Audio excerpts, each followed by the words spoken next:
Today we are going to learn one of the most commonly used function, that is the average function. First, let's understand what is average function does. The average function calculates the arithmetic mean of a group of numbers. In other words, it adds up all the numbers you provide and divides by the count of those numbers.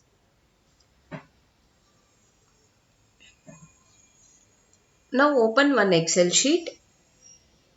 I have taken one marks list example and we want to find the average. Type here equals to average,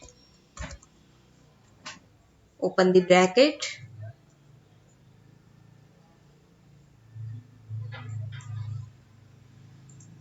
type B2 semicolon, take E2,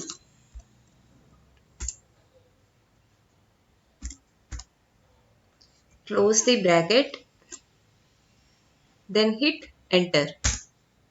Here it is. That like only equals to average, open the bracket, B3 semicolon E3, close the bracket, then hit enter. Select these two and double click on it. Here it is. And that's it. We have successfully calculated the average marks sheet. Remember, the average function is a powerful tool. Thanks for watching and see you next time.